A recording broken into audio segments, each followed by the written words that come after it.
Namigay ng bigas sa Vicper, Barangay Malinaw nitong Biyernes si Councilor Kiko Rustia. Bahagi ito ng kanyang pantry ng pasasalamat na sinimulan matapos iluklok bilang konsehal ng Distrito 1. Inikot na ng opisina ni Rustia ang bawat barangay sa District 1 at patuloy pang iikot upang maiparating ang kanyang pagpapasalamat sa mga Pasigueño. Sa naging distribusyon sa mahigit 400 na taga-Vicper ay kasama ng konsehal ang kanyang asawa na si Cams Rustia at ilan pang individual mula sa kanyang opisina. Okay naman, actually itong community pantry natin long overdue na rin dito sa Vicper compound, no.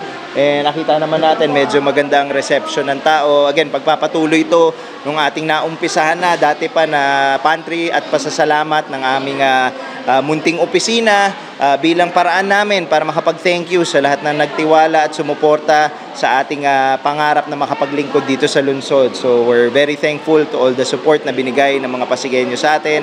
And ito, it's a simple way lang naman namin para mapakita yung aming taus-pusong thank you sa inyong mga tumulong sa atin. If I'm not mistaken nga, isa na lang ang kulang natin na barangay uli.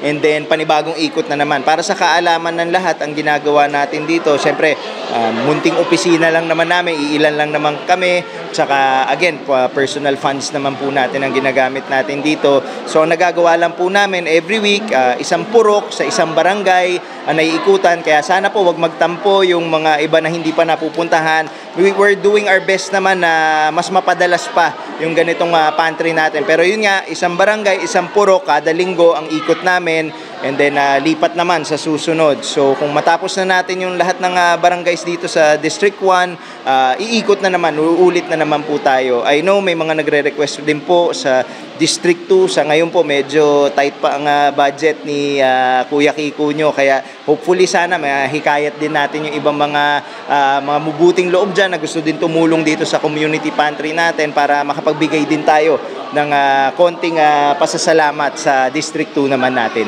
Nakailang ikot na kami sa lahat ng barangay sa District 1, no?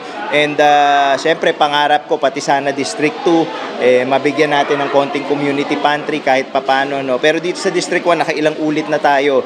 And again, isa na lang ang kulang natin for this round. If I'm not mistaken, it's San Jose, kung di ako nagkakamali. After that, ulit na naman. Iisa-isayin na naman natin yung bawat barangay dito sa distrito natin. Right now naman kasi, dati gulay ang pinapamigay natin pero nakita natin na mas kailangan ng tao ngayon ng bigas.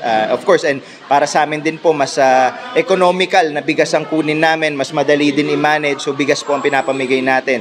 Beneficiaries naman po, what we do is either we coordinate with yung mga nakakasama na natin sa bawat barangay, o kung di naman, directly nakikipag-coordinate tayo sa barangay na mas nakakakilala ng mga residente ng kanilang areang nasasakupan. So ang goal po sana nga natin is 1 bigas, 1 kilo of rice per household sana. Again, gusto ko man madagdagan pero ito lang yung only way na kaya ko pong mabigyan yung mas nakakarami. Kaya ang ginagawa po natin as much as possible, 1 kilo of rice per household sa bawat area ang pinupuntahan natin linggo-linggo. Maraming salamat po, and again, ako po taus-puso nagpapasalamat sa tiwala and support na binigay nyo sa atin. Pinag-iigihan ko po ang ating trabaho sa land use, sa environment, pero at the same time po, naghahanap din tayo ng ibang paraan tulad nito para makabigay tulong din sa ating mga pinaglilingkurang Pasigueño. So hopefully po, pagpasok ng susunod na taon, mas mabiyayaan pa ang ating opisina, ang inyong lingkod, and baka may makipag-partner pa ho sa atin dyan, baka may mga nanonood dyan na gusto mag-contribute para mas mapalawak, mas maparami pa natin yung community pantry natin. Thank you so much. God bless! Nagpapasalamat si Barangay Chairman Joel de la Cruz at ang SK Chairman ng Malinaw na ibinaba para sa kanilang kabarangay ang naturang proyekto. Samantalang ayon sa ilang residente ng Vicper, malaking tulong ang programa ng konsehal para sa mga mahihirap. Ang alam ko dito, ito po yung pantry ni Konsel Kiko Rustia. Bumupunta siya sa mga barangay at bilang pasasalamat sa mga tao ay nagbibigay siya ng kung ano-anong mga pagkain o anong mga maibibigay sa ating mga kapwa-tao. Sa ngayon po, nagdala po sila ng mga bigas para po sa ipagkaloob po sa mga tao dito sa Barangay Malinaw. Marami po ito, baka umabot po kami ng 500 families po dito sa lugar na to. Sa Vicper po ito nagaganap sa Barangay Malinaw. Siyempre malaking pasasalamat po kay Konse Kiko Rustia dahil hindi niya na kami nakakalimutan. na siya po ay nanunungkulan at nagbibigay pa ng tulong na ganito, binabahay-bahay pa.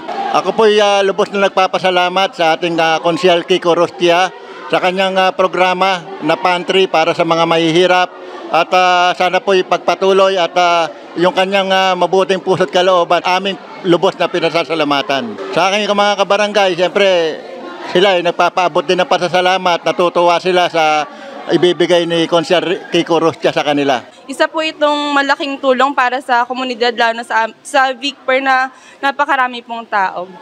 At lubos po kami nagpapasalamat kay Konsehal Kiko Rustia. Okay po ito para sa mga kapatiran ko dito ng mga naghihirap. Natulungan niya po. Malaking bagay na din po yan sa amin, ng mga mahihirap dito. Sa aming mahal na konsyal na si Kiko Rustia, sana po ipagpatuloy niyo po yung ating ganitong gawain na kahit po first time niyo pong nahalal dito sa